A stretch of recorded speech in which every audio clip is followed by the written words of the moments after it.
Okay, thanks, Mariah. So, when it came to Steve Jobs as a leader, he was the essence of a Zeus leader. And the reason was because he delegated tasks, but he didn't control the whole process. He trusted his employees and expected them to get the job done right.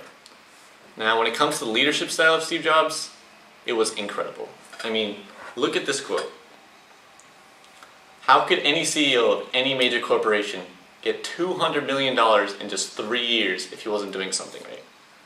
Steve was a perfectionist with the power to implement his visions. He wanted a sophisticated product that was not only sophisticated, but simple. And that's why consumers loved them.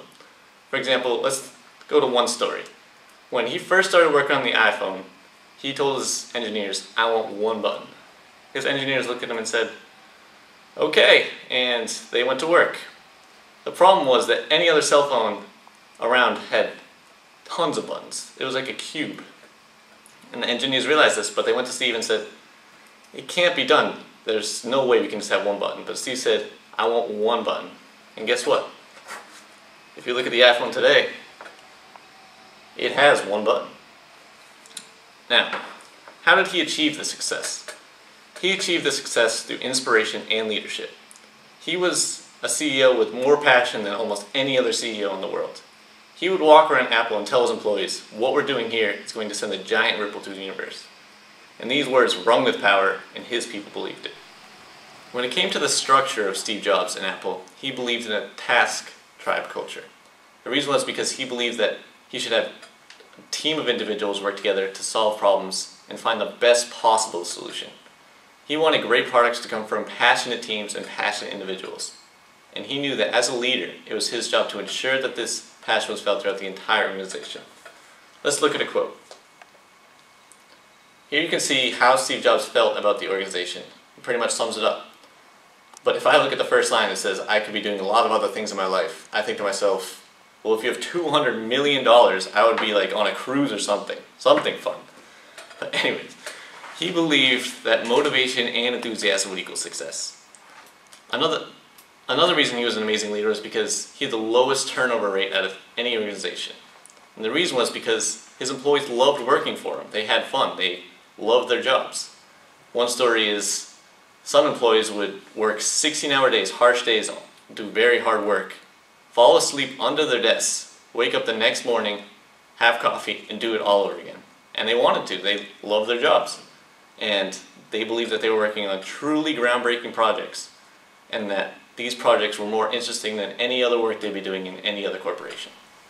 Steve Jobs believed in small, product-focused teams. He wanted an organizational structure that had minimal layers of approval, so that every employee could freely communicate and voice their opinions. He had high expectations for every employee, and wanted vibrant ideas and inspiring products. To ensure that these products were perfect, the way he wanted to create a work environment that his employees would think was special. He wanted his employees to appreciate coming to work every day and want to work hard for him. He also believed that team members should be accountable and that every aspect of the organization should be as perfect as the product itself. Steve Jobs believed in his team and believed in hiring high-quality people. In regards to the team, if you had an idea, as long as it was sensible and informed, you spoke up. No matter what the criticism or idea or suggestion, you spoke up.